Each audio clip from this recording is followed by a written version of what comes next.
አልፈልግም ምንም አይነት ናፍጣ አልፈልግም ብሬ መልሱልኝ ያልኳቸው ድጋሚ ነዳጅ አላዘዝኩም ማለት ነው። እና ይሄው ነው ያለው ነገር።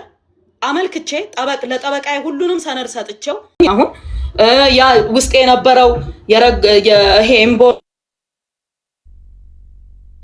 ግን አልፎ አልፎ በቀን አንድ መድኃኒት ወስዳለሁኝና ይሄ ደም ማቀኛ የሚባለውን አንድ ወስዳለሁ ለተወሰነ ጊዜ መቀጠል አለበት ስለተባለ ማለት ነው።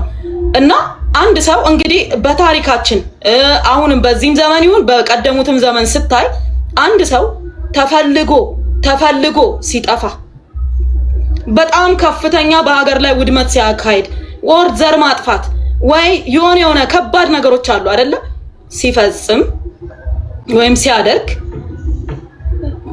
ሊፈለግ ይችላል። እኔ መጥሪያ አልተሰጠኝም፣ ቤቴ አልመጡም፣ የጠየቀኝ ሰው የለም፣ ያናገረኝ ሰው የለም።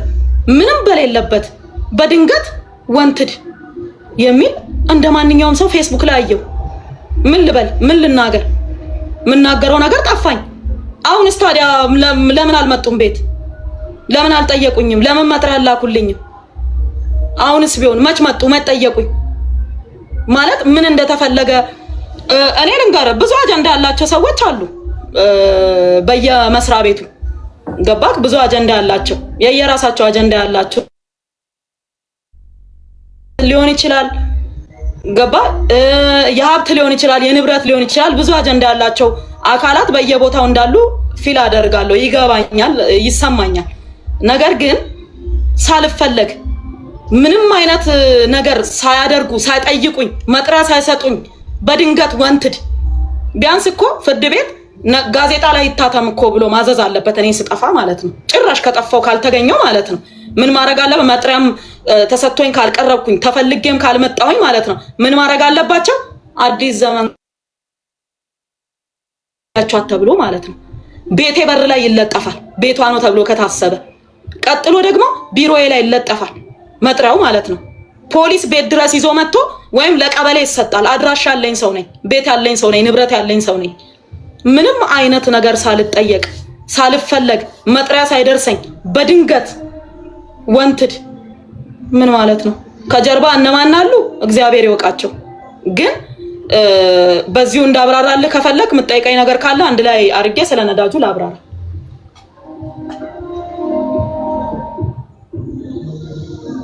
ድምጽ አይሰማኝም። ሶሪ ሚውት አድርጌ ነበር። እንግዲህ ክሱ ወንትድ የሚለው የሚያሳየው የክሱ ጭብጥ ሶሻል ሚዲያ ላይ እንዳየነው ከሆነ በ8 ሚሊዮን ብር የነዳጅ ጉዳይ ስምሽ ገብቷል እና ያ ስምሽ መግባቱ የተራ ወይ ስህተት ነው ብለሽ ታስቢያለሽ? ከነዳጅ ጋር የተገናኘ ለምንድን ነው ፌደራል ፖሊስ በዛ ሊጠይቅሽ የፈለገው? በነዳጅ ምክንያት ማለት እንደገና ስለ ነዳጁ ያለውን ሁኔታ ለህዝቡ ብታብራሪ። በምን ጉዳይ ነው እሱ ሊከስሽ የቻለው? ወንትድስ ብሎ ሊፈልግሽ የቻለው 8 ሚሊዮን ብር በምን ጉዳይ ነው? በምንድን ነው ነዳጁ? እስቲ ለኛ ግልጽ አድርገሽ ብትናገር። እሺ በመጀመሪያ ነዳጅ እንደምታውቀው እርሻ ነው የምሰራው። ባለ ፋብሪካዎች ሲሆኑ ለማሽን ማንቀሳቀሻ ጄኔሬተሩ ወጥቶ ማደያ መቀዳት ስለማይችል ይፈቀድላቸዋል፣ ኮታ አላቸው። እርሻ ሲሆን ደግሞ ትልልቅ ማሽኖች እንጠቀማለን። ዶዘር እንጠቀማለን፣ ኤክስካቫተር እንጠቀማለን፣ ሎደር እንጠቀማለን፣ ትራክተር አለ፣ ወተር ፓምፕ አለ፣ ጄኔሬተር አለ። ምን እንጠቀመው አብዛኛውን እኔ የምሰራው ሪሞት ኤሪያ ነው፣ ከከተማ የወጣ ነው። ምንም አይነት መሰረተ ልማት የሌለባቸው ቦታዎች ናቸው የኔ እርሻዎች ያሉበት ማለት ነው። የራቀ ነው። አፋርም ብትል አሁን የለሁም ወደዛ አልሄድም እንጂ ማለት ነው። ማለት ኦሮሚያ ክልል አፋር ምናምን ለጊዜው እየሄድኩኝ አይደለም። ከሰላሙም አንፃር አፋር በእርግጥ የሰላም ችግር ምንም አይነት ችግር የለም። ግን በቃ ብዙ ቦታ ብትንትን እንዳልል ብዬ ብዙ ቦታ እየሄድኩኝ አይደለም። ኦሮሚያ ክልልም እንደምታውቀው ትንሽ የጸጥታ ችግር ስላለ እየሄድኩ አይደለም። ደቡብ ክልል እሄዳለሁ፣ ኦሮሚያ ክልል ማነው ጋምቤላ ክልል እሄዳለሁ። ምንድነው እንደማንኛውም ሰው የነዳጅ እጥረት የሚባለው ነገር አልተሰማም። ምንም አይነት ችግር ይሄ ብጥብጡ ይሄ ጦርነትም ነገር የተጀመረም ነገር የለም። እንደማንኛውም ሰው ነዳጅ ፈልጋለሁ፣ ነዳጅን የሚመለከተው ማን ነው ብዬ ጠየቅኩኝ። ንግድና ቀጣናዊ ትስስር ነው የሚመለከተው አሉ። እሺ ብዬ ሄጄ ስጠይቅ አይ የነዳጅ ዘርፍ ራሱን የቻለ አለ፣ ወሎ ሰፈር ሄደሽ ጠይቂ ተባልኩኝ። እሺ ወሎ ሰፈር ሄጄ ቀጥታ የሚመለከታቸውን ሰው ሄጄ ጠየቅኩኝ። ዋና ዳይሬክተር ቢሮ ሄጄ ጠየቅኩኝ። እርሻ ከሆነ የኢንቨስትመንት ላይሰንስሽን፣ ቲን ነምበርሽን፣ የት ክልል እንደምትሰሪ፣ ግብርና ሚኒስቴር ደግሞ ድጋፍ ይስጥሽ፣ ድጋፍ ይጻፍልሽ እና እሱን ይዘሽ ነይ ማሳየት ትችላለህ፣ አንተ ጋር ስላለ ሰነዱ ማለት ነው እና ይስጥሽ ተባልኩኝ። እሺ አልኩኝ። ሄጄ ማመልከቻ ጽፌ ግብርና ሚኒስቴር ድጋፍ ጻፈልኝ። ይሄን ያህል እርሻ ታርሳለች፣ ይሄን ያህል ትሰራለች ተብዬ ታረስ። ምክንያቱም ለማብራራት ያክል ሰው አንደርስታንድ እንዲያደርግ አንድ ዶዘር በሰዓት 40 ሊትር ነው የሚጠጣው ናፍጣ፣ በቀን 10 ሰዓት ይሰራል። ያ ማለት አንድ ዶዘር በቀን 400 ሊትር ይፈልጋል። ድፍን 400 ሊትር ናፍጣ ይጠጣል። ኤክስካቫተር በሰዓት 40 ሊትር ነው። ያ ማለት ስታባዛው 400 ሊትር በቀን ይጠጣል አንድ ኤክስካቫተር። ሎደር እስከ 25 ሊትር በሰዓት ይጠጣል። በሰዓት ነው ምነግር፣ በቀን 10 ሰዓት ይሰራል። ያ ማለት 250 ሊትር በቀን ይፈልጋል። ትራክተር በሁለት ቀን አንዴ 300 እስከ 350 ሊትር ይፈልጋል። ወተር ፓምፕ እንደዚሁ በየወተር ፓምፕ ትልልቆቹ ማለት ነው ፐር ሰከንድ 75 ሊትር ፐር ሰከንድ 100 ሊትር ውሃ የሚያመነጩ ወተር ፓምፖች አሉ። እነዛ ወተር ፓምፖች አንዴ ነዳጅ ሲጨመርላቸው 350 400 ሊትር ይጨመርላቸዋል። በየ72 ሰዓቱ በየ48 ሰዓት በየ72 ሰዓት እንደሚሰሩት ሰዓት ማለት ነው ነዳጅ ይጠቀማሉ ማለት ነው። ያ ማለት አንድ ዶዘር በወር ከ13000 ሊትር በላይ ይፈልጋል። አንድ ዶዘር፣ አንድ ኤክስካቫተር ከ13000 ሊትር በላይ ይፈልጋል። ያ ማለት 26000 ሊትር ነው አንድ ዶዘር፣ አንድ ማሽን። እያንዳንዱን ስትደምረው ማለት ነው በጣም ብዙ ሺህ ሊትር ነው የምንጠቀመው። ምክንያቱም ሄቪ ዲዩቲ ነው በጠቅላላ ማለት ነው። ስለ ማሽን የሚያውቅ ሰው ስራ ላይ ያለ ሰው ያውቃል። ጄኔሬተር፣ እነዚህ ትልልቅ ፋብሪካ የሚያንቀሳቅሱ ጄኔሬተሮች ምን ያህል ናፍጣ እንደሚጠቀሙ የሚታወቅ ነው። ከዛስ እያንዳንዱን ማሽን ዘርዝሬ የግብርና ሚኒስቴር የተጻፈልኝን ድጋፍ ይዤ ቀጥታ ወሎ ሰፈር ሄጄ አመለከትኩኝ። የት ዋና ዳይሬክተሩ ጋር ሳመለክት አይ ምክትል የነዳጅ ዘርፍ አለ፣ ምክትል ዋና ዳይሬክተር የነዳጅ ዘርፍ አለ ሂጂ አሉኝ። እሺ ብዬ ሄድኩ። ማንንም ሰው እዛ ውስጥ የማውቀው ሰው የለም። ሄጄ ማመልከቻ ጽፌ ሰነዴን አንድ ላይ አደራጅቼ ላይሰንሶቼን አንድ ላይ አድርጌ አቀረብኩኝ። አዩ ተነጋገሩ ቁጭ ብለው ኦኬ በወር እስከ 150 ሺህ ሊትር ቢፈቀድላት እንዳጠቃቀሟ ከሆነ ብዙ ስለምትሰራ 150 ሺህ ከነ መኪኖቿ ብዙ መኪና ነው ያለኝ። እንደምታውቀው 23 መኪና ነው ያለኝ። 23ቱም መኪና ነዳጅ ይጠቀማል። ከዶዘሩ ከሎደሩ ከግሬደሩ ውጪ ማለት ነው። ከኤክስካቫተሮቹ ውጪ 23 የሚንቀሳቀስ መኪና አለኝ። እነሱ ይፈልጋሉ ነዳጅ። ስለዛ ይሄ ነገር ይፈቀድላት ተባለና ተፈቀደልኝና ከየት ነው የምትገዢ ሲል ከኖክ ተባለ። ሄጄ ለኖክ ደብዳቤውን ሰጠው። ኖኮች ከኔ ጋር ውል ተፈራረሙ ማለት ነው። ከዛ በኋላ ያ ማለት መቼ ነው? በ2017 ዓመተ ምህረት ነው። በ2018 አይደል? ምናልባት በ2017 ዓመተ ምህረት የተሰጠሽን የድጋፍ ደብዳቤ ላንብብላቸው። ምናልባት ከግብርና ሚኒስቴር አንብብላቸው። የተሰጣት ይኸውና ማህተብ የተመታ ነው እና አነበዋለሁ በመሃል ለምን ጉዳዩ እንደዛ ስለሆነ። የመዝገብ ቁጥር ይላል። የመዝገብ ቁጥር 1176 ህዝባር 86 የሚል ነገር አለ። ቀን በ12/01/18 የተጻፈ ነው። ግብርና ሚኒስቴር አይደለም። የግብርና ሚኒስቴር ለኢትዮጵያ ነዳጅ ኢነርጂ ባለስልጣን አዲስ አበባ የሚለው ማለት ነው። እሱ ይሄ ነው አይደለ? ኦኬ ማህተብ የተመታ ነው። ምን ይላል? ቁጥር 13 ህዝባር ኤንልና 8 ዲ 44 ህዝባር 252 ቀን በ4/11/2017 የተጻፈ ነው ይላል። ለኢትዮጵያ ነዳጅ እና ኢነርጂ ባለስልጣን አዲስ አበባ ጉዳዩ የድጋፍ ደብዳቤ ስለመስጠት በረከት ወርቁ አደራ ፋርም እና አግሮ ኢንዱስትሪ ኢንቨስትመንት ኦሮሚያ በአፋርና ደቡብ ኢትዮጵያ ክልሎች 2840 ሄክታር መሬት ላይ አትክልት ፍራፍሬና ሰብል በማምረት ስራ ላይ በመሰማራት ለሀገር ውስጥና ለውጭ ገበያ ምርት ለሚያቀርቡ ላኪዎች እያቀረበና ለበርካታ ዜጎች የስራ ዕድል እየፈጠሩ ሀገራዊ ግዴታቸውንም እየተወጡ ያሉ ባለሀብት ሲሆን በማምረት ሂደት የነዳጅ እጥረት እየገጠማቸው መሆኑን በቁጥር 064/16 በቀን 03/11 2017 ጣም በተጻፈ ደብዳቤ ጠቅሰው ለማህበሩ እያካሄዱ ያለውን የልማት ተሳትፎ መስሪያ ቤታችንን የድጋፍ ደብዳቤ እንዲጻፍላቸው ጠይቀዋል። በመሆኑም ባለሀብቷ ለዘመናዊ የግብርና ቴክኖሎጂ በመጠቀም ሰፊ በማምረት ለሀገር ውስጥና ለውጭ ገበያ ለሚልኩ ላኪዎች የአትክልትና የፍራፍሬ ምርት ከማሳ በጥራት በአይነት በመጠን በከፍተኛ ደረጃ ለገበያ በማቅረብ የዋጋ የማረጋጋት ባሻገር ለአካባቢው አርሶ አደር በኢንቨስትመንት ለተሰማሩ ባለሀብቶች ሞዴል በመሆን ያላቸውን የእውቀትና ልምድ በማካፈል እጅግ ከፍተኛ አስተዋጽኦ እያበረከቱ ይገኛሉ። ስለሆነም ባለሀብቷ የሚያጋጥማቸውን የነዳጅ እጥረት ቢፈታላቸው ለዘርፉ መሻሻል ከፍተኛ አስተዋጽኦ እንደሚያበረክቱ የታመነበት በመሆኑ በእናንተ በኩል አስፈላጊውን የድጋፍና ትብብር እንዳይለያቸው እየጠየቅን ይህንን የድጋፍ ደብዳቤ ጽፈን የጻፍንላቸው መሆኑን እንገልጻለን ይልና ከሰላምታ ጋር ሶፊያ ካሳ ዶክተር የኢንቨስትመንት ዘርፍ ሚኒስትር ዴታ ነው የሚለው።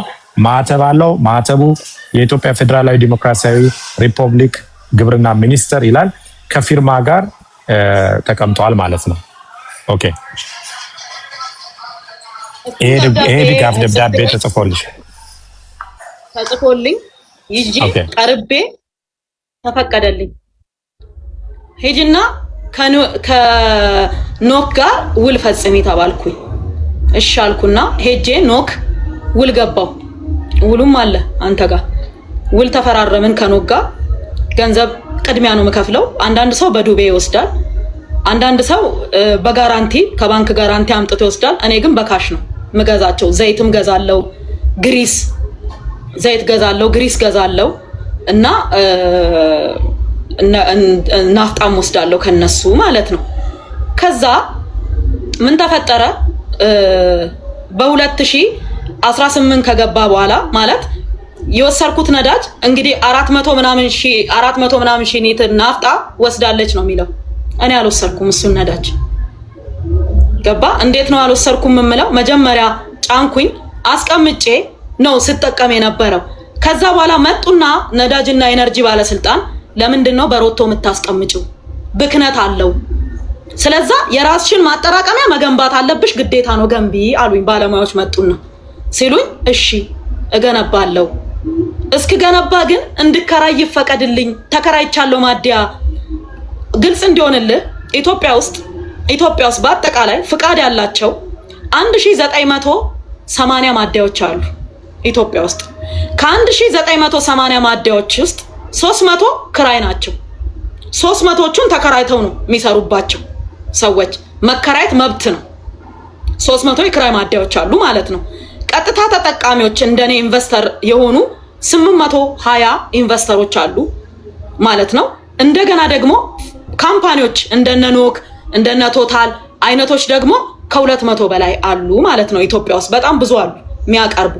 ከዛ በኋላ ያንን እንደነገርኩ ውል ተፈራርም ያለው አስቀምጬ ለተለያየ እርሻ ነው የምጠቀመው፣ ማሽን ነው የምጠቀመው። በዛም መሃል 2018 ገባ።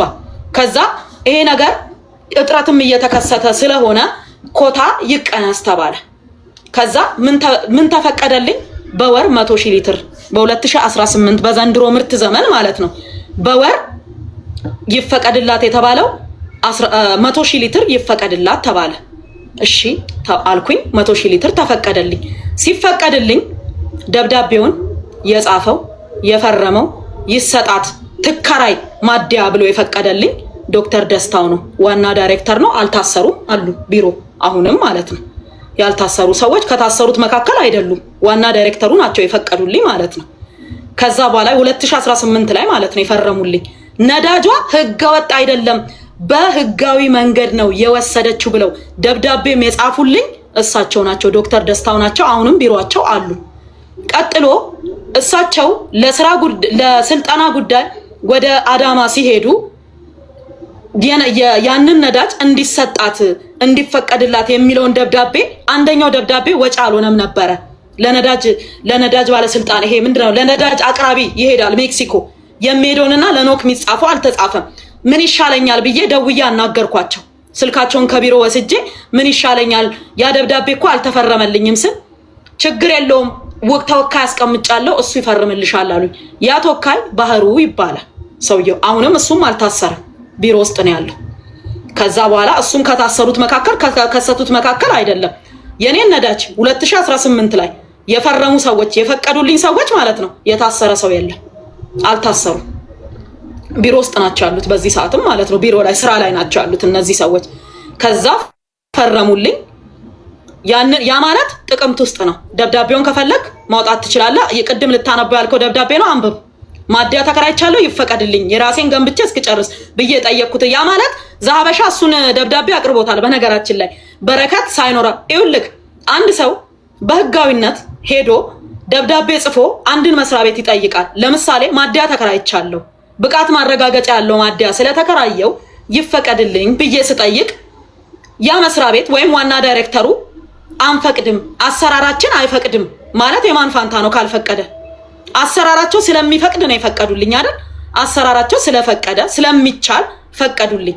እኚህ ሰው ኃላፊ ናቸው፣ ዳይሬክተር ናቸው።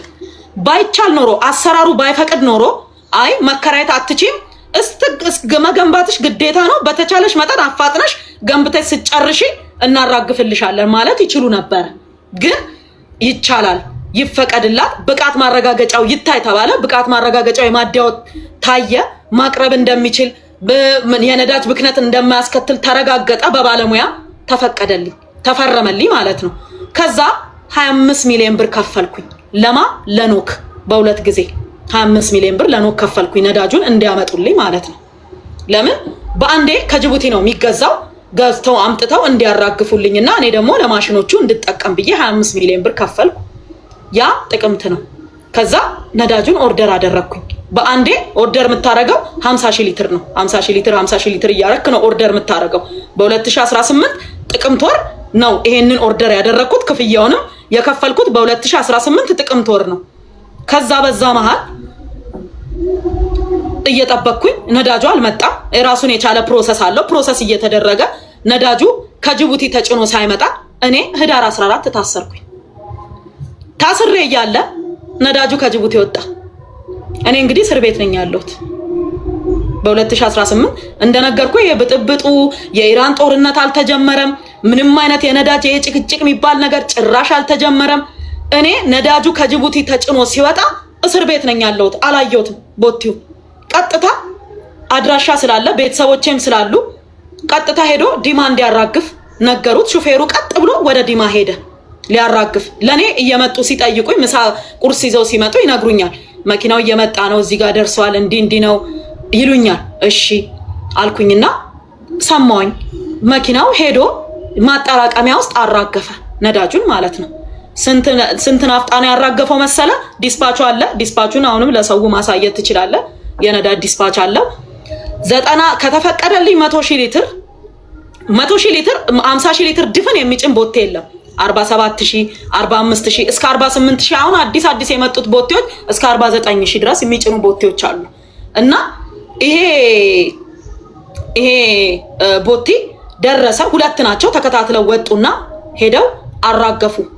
ዲስፓቹ እንደሚያሳየው 93,851 ሊትር ናፍጣ ተራገፈ። ለኔ ለእርሻዬ ማለት ነው። ከዛ ቤተሰቦቼ ምን አሉ? ይሄ ናፍጣ መነካት የለበትም፣ ስራው ይቁም። 8 ማሽን አለ ግቢ ውስጥ ማለት ነው እየሰራ ያለ 8 ማሽን ቆሟል። ዶዘር አለ፣ ሎደር አለ፣ ኤክስካቫተር አለ። የሚገርም ዶዘሩና ኤክስካቫተሩ ክራይ ነው። ሎደሩና ትራክተሩ ነው የኔ በክራይ ነው የገቡት ማሽኖቹ። ኤክስካቫተር በሰዓት 4000 ብር ይከፈለዋል። ዶዘር በሰዓት 4000 ብር ይከፈለዋል። ሎደሩና ትራክተሮቹ የቀሩት ማሽኖች የራሴ ናቸው። እና ነዳጁ መጥቶ ተራገፈ። ከዛ ንግድ ቢሮ፣ ደህንነት ቢሮ፣ ፖሊስ አንድ ላይ ሆነው ይሄ ነዳጅ ክምችት ነው አሉ። ሄደው እዛ ላሉ ጥበቃዎች ማለት ነው። ክምችት አይደለም የእርሻ ነው። ምክንያቱም በረከት እስር ላይ ስላለች ነዳጁን መጠቀም ስለማትችል ቤተሰቦቿ እንዳይነካ፣ ማንም ሰው እንዳይቀዳ፣ ለማሽኖቹም እንዳይሰጥ፣ በዛ መሃል ስርቆት ሊፈጠር ይችላል ብሎ ስላሉ ቤተሰቦቿ እንዳይነካ ተብሏል ነዳጁ አሏቸው። እንደዛ የሚባል ነገር የለም፣ እንደዛ የሚባል ነገር የለም አሉና ሰበሩት ዲፖን። አንድ ላይ ፍርድ ቤት የዲማ ወረዳ ከፍተኛ ፍርድ ቤት አቅርበው ነዳጁን እንድንወርስ ብለው ጠይቀው ነዳጁን ወረሱት።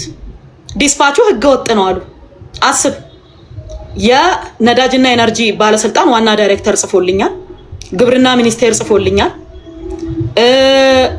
ገንዘቡን ለኖክ ራሴ ነኝ 25 ሚሊዮኑን ራሴ ነኝ ያስገባሁት፣ ከኔ አካውንት ነው ለኖክ የገባው ገንዘቡ። እያንዳንዱ ነገር ህጋዊና ህጋዊ ነው። ዲስፓቹ ከጅቡቲ ተቆርጦ የመጣ ዲስፓች ነው። ህገወጥ ይሁን ህጋዊ ይሁን መጠየቅ ያለበት ኖክ ነው። ማረጋገጥ የሚችለው ኖክ ነው፣ ይሄንን ጉዳይ ማለት ነው። ከዛ ተጭኖ መጥቷል። ከዛ ተነጋገሩ። እሱንም ሰነድ አንደኛ ፌስቡክ ላይ ሄደው ማየት ይችላሉ። በእኔ ፔጅ ሙሉን ለቅቄዋለሁኝ፣ ሙሉ እንትን ሰነዱን ማለት ነው። ተነጋገሩ፣ ቃለ ጉባኤ ያዙ፣ አወሩ፣ ሰበሩት። ነዳጁን ቀርተው ወሰዱ፣ ሸጡት። እኔ በዛ ሰዓት እስር ቤት ነኝ ያለሁት። የተሸጠው ታሳስ ላይ ነው። ታሳስ እኔ እስር ቤት ነኝ ያለሁት። ነዳጁን የተፈቀደልኝን ያን 100,000 ሊትር ናፍጣ አልወሰድኩትም በጭራሽ። እኔ ጋር አልመጣም። በህጋዊ መንገድ የወሰድኩትን መንግስት ፈቅዶልኝ ለእርሻዬ ብሎ የፈቀደልኝን ነዳጅ አልወሰድኩም። እራሳቸው ናቸው እስር ቤት እያለውኝ ሰብረው ገብተው የሸጡት ማለት ነው። ለዛ ደግሞ ማስረጃውን ራሳቸው ቁጭ አድርገዋል። ወርሰን ሸጠናል ብለው ፍርድ ቤት አቅርበው አስወስነው መሸጣቸውን ሰነድ አለኝ፣ ፌስቡክ ላይ ለቅቄዋለሁ ያንን ሰነድ ማለት ነው። ከዛ በኋላ ሸጠው እኔ እነሱ ታሳስ ሸጠውት ማለት ነው። ኦልሞስት የተሸጠው ነዳጁ ወደ 30 ምናምን ሚሊዮን ብር ሸጠው ተካፈሉ ብሩ። ለመንግስትም ገቢ አልተደረገም በነገራችን ላይ የናፍጣው ብር ማለት ነው። ከዛ ለመንግስትም ገቢም አልተደረገም፣ ለማንም አልሰጠም። ወደ 6 ሚሊዮን ብር መንግስት አካውንት ውስጥ አስገብተናል ይላሉ። ይግባ ራሱ ያውቃል የመንግስት አካል። ለገቢዎች አስገብተናል ይላሉ። አስገቡ እኔ ማቀው ነገር የለም።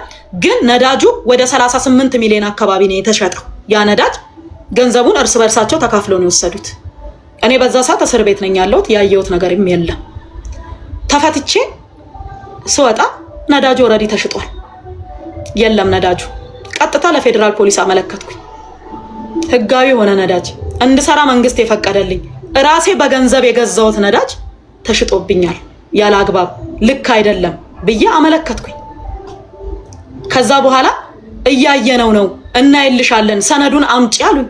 ሰነዱን እንዳለ ሰብስቤ አቀረብኩኝ ለፌዴራል ፖሊስ። እሺ ብለው ተቀበሉ። ነገሩን መርምረን እያየነው ያለውን ነገር እንገልጽልሻለን አሉኝ። እሺ አሉኝ። ስልኬንም አልመለሱልኝም። 2 ስልክ አይፎን 15 ፕሮ ማክስ እና 16 ፕሮ ማክስ ስልክ ሰጥቻቸው ነበረ። ያንን ስልክ አልመለሱልኝም። ራሳቸው ጋር ነው የቀረው። ኢቨን ፎረንሲክ ማለት ነው ምርመራዬን ጨርሻለሁ አጠናቅቄያለሁ ሲል ብዙ ጊዜ ስልክ ለምን እንደማይመለስ አላውቅም። አንዳንዴ ይመለሳል፣ አንዳንዴ አይመለስም። የኔ ግን አልተመለሰም በአጋጣሚ ማለት ነው። መርማሪዎች እጅ ነው ያለው። ከዛ እንግዲህ እንዳየሁት ከሆነ ማለት ነው አንደኛ እኔ እንድሰራ አልተፈለገም። ክሱ ላይ አይተህ ከሆነ በረከት ነዳጁን የሸጠችው ለወርቅ አቅራቢ ወይም ለወርቅ አምራች ድርጅት ነው ነዳጁን የሸጠችው ይላል ክሱ ማለት ነው። በመጀመሪያ ደረጃ ራሴ ወርቅ አምራች ነኝ። እዛው እርሻ ከምሰራበት ቀበሌ ውስጥ ማለት ነው። በረከት እርሻ እየሰራሽ ነው፣ ገቢው የገብሽ ነው፣ ለምን ወድንም አትገቢም፣ ለምን ለብሔራዊ ባንክ አታቀርቢም ብለው የማዕድንን ቦታ ስለሰጡኝ ማዕድን ማምረት ጀምሬያለሁ። ገና ዘንድሮ ነው በ2018 ማለት ነው። ለራሴ እፈልጓለሁ፣ ለራሴ አይበቃኝም። ነዳጅ ማለት 1,000 10,000 100,000 ሲባል ትልቅ ይመስላል። ትልልቅ የቪዲዮቲ ማሽኖችን ስታንቀሳቅስ ግን ማለት ነው ያ ማለት ምንም ማለት አይደለም። ያ ነዳጅ ማለት ነው። እና ያ ነዳጅ ሳይሰጠኝ እርሻ ስራ አቁሙ ብላቴ ማለት ነው በነዳጅ እጥረት ምክንያት ቲማቲም ከጥቅም ውጪ፣ ፓፓዬ ከጥቅም ውጪ፣ ምን የመሳሰለ አትክልት ከጥቅም ውጪ ሆኖብን ማለት ነው ብዙ ነገር ተበላሽቶብኝ እንግዲህ እኔ ለምን እንዳልሰራ እንደተፈለገ አላውቅም። ወይ ደግሞ ምናልባት በረከት ታዋቂ ማንም ሰው እናስራለን ብለው ለማሳየት ፈልጎ ከሆነም አላውቅም። እውነት ለመናገር የራሳቸው ግን እኔ እርግጠኛ ሆኜ የምነግርህ የሆኑ የተደራጁ ቡድኖች አሉ። በጣም የተደራጁ ፌዴራል ፖሊስ ውስጥ አሉ፣ የጸጥታ አካላት እሱ ጋር ከመግባታችን በፊት አይደለም። ይኸውልህ አንድ ላይ የተያዘ ነገር ስለሆነ ፊራ አንዴ ስማ። ይኸውልህ ገባ አርቲፊሻል ኢንተለጀንስ ውስጥ አሉ፣ ፍትህ ሚኒስቴር ውስጥ አሉ። እጅግ በጣም የተደራጁ ሰዎች የራሳቸውን አጀንዳ የሚያስፈጽሙ ማንም ይሁን ማንም ከመምታት ወደ ኋላ ማይመለሱ ህግ ከለላ የሰጣቸው በቃ ህግ ውስጥ ነው ያሉት እነዚህ ሰዎች ገባ። እኔ ባልሸጥኩት ነዳጅ ራሳቸው ሸጠው በወሰዱት ነዳጅ እኔ እስር ቤት እያለሁ ለተሸጠ ነዳጅ በድንገት ተከሳሽ ሆኜ መጣሁ። እኔ እኮ ተሽጦብኛል ብዬ እኮ ለፌደራል ፖሊስ አመልክቼ ምርመራ ላይ ነው ያለው። ፌደራል ፖሊስ እያየልኝ ነው ያለው ኬዙን ማለት ነው። ተሽጦብኛል ነዳጁን አልወሰርኩም ብዬ 25 ሚሊዮን ብር የከፈልኩት አልወሰርኩም ነዳጁን ብዬ አመልክቼ ሳበቃ ማለት ነው መርምረው የሆነ ነገር ማድረግ ሲችሉ እኔ ራሴ ጭራሽ ተከሳሽ ሆኜ መጣሁ። ነዳጁን አባክነሻል ሸጠሻል ተብዬ ማለት ነው ያልወሰርኩትን ነዳጅ እስር ቤት እያለሁ የወጣ ነዳጅ ከጅቡቲ ገባ። ይሄ ነው የተከሰተው ነገር፣ ይሄ ነው የተፈጠረው ነገር። እንደማንኛውም ሰው በሚዲያ ነው ያየሁት። በዛ ላይ ደግሞ ልክ እንደጠፋው ቆይ እኔ አንድ ጥያቄ ልጠይቅ። ፊንቴክ ኢንቨስትመንት፣ ስለ ፊንቴክ ኢንቨስትመንት ስናወራ ዋናው መስራቹ ሰውዬ ማን ነበረ ስሙ? ዋናው ሰውዬ ፊንቴክ እኮ ግርማይ ገብረ ሚካኤል ነው የሚባለው የሳውዝ አፍሪካው ዋንጫ ያዘጋጀ የነበረው ግርማይ። ነገ ሰው እንሆናለን፣ ታክሲ ሰርተን እንለወጣለን። የተለያየ ንብረት ሸጠው ከየትም ከዘመድ ከወገንም አስቸግረው በጣም ምስኪን ወገኖቻችን ወስደው ያስረከቡትን ገንዘብ 1.6 ቢሊዮን ብር ይዞ ጠፋ የተባለ ሰው ነው። ክስ ከተመሰረተበት 2 ወር አልፎታል። ይሄ ሰውዬ ወንትር ተብሎ ተለጥፎ አይተኸው ታውቃለህ? ተፈላጊ ተብሎ ተለጥፏል። እስካሁን ድረስ አይተዋል? እሱን ሰው አላየኸውም? ስንት አይነት ሰው እያገቱ አፈርድም የሚያበሉ ሰላማችንን የነሱ መግቢያ መውጫ ያሳጡን። ቢያንስ እኔ ሰላሌ ላይ ውሃ ፋብሪካ አለኝ ሄጄ አይቼው አላውቅም። ፋብሪካው ኢጦሳ ላይ ቄራ አለኝ ሄጄ አይቼው አላውቅም። ዱግዳ ላይ እርሻ አለኝ አይቼው አላውቅም። ጀጁ ላይ እርሻ አለኝ አይቼው አላውቅም። ምክንያቱም እፈራለሁ፣ መሄድ አልችልም። ለዛ ሰላም የነሱን የትም የተለያየ የሰው ደም የሚያፈሱ መኪና እያገቱ ስንት ነገር ስንት ጓደኞቼ በጠራራ ፀሐይ ተገለዋል እኮ በጠራራ ፀሐይ ያንን ድርጊት የፈጸሙ ስንት ነገር ያደረጉ ሰዎች ተፈላጊ ተብለው ባልተፈለጉበት ሁኔታ በረከት ሀገር ላይ 8 ሚሊዮን ብር ኪሳራ አድርሳለች። 8 ሚሊዮን የኢትዮጵያ ብር ኪሳራ አድርሳለች። 8 ሚሊዮኑን ምን ነው አንድ መኪና አሮጌ መኪናዬን ወስደው ሸጠው አይወስዱ? ምን ችግር አለ? ገባ አድርሼ ከሆነ ያንን ራሴ ነኝ የነዳጁን ብር የከፈልኩት። ነዳጁን የወሰዱት ራሳቸው ናቸው፣ የሸጡት እነሱ ናቸው። እኔ እስር ቤት ነበርኩ በዛ ሰዓት ነዳጁ ሲሸጥ ማለት ነው። ገባ ያ በሆነበት ሁኔታ ማለት ነው። እንዴት ነው እኔ 8 ሚሊዮኑን ኪሳራ ያደረስኩት መንግስት ላይ? ያልወሰርኩትን ነዳጅ አልወሰርኩም እኮ ነዳጁን። ለዛም በህጋዊ መንገድ ይሰጣት ይፈቀድላት ተብሎ የተፈቀደልኝን ነዳጅ ገባክ? የተፈቀደልኝን ነዳጅ ሳልጠቀም ሳልወስድ 8 ሚሊዮን ኪሳራ እንዴት ነው ያመጣሁት? እስቲ እንዴት ነው ያደረኩት? እኔ ነኝ እኮ የከሰርኩት። ብሬም ተወስዶ ነዳጄም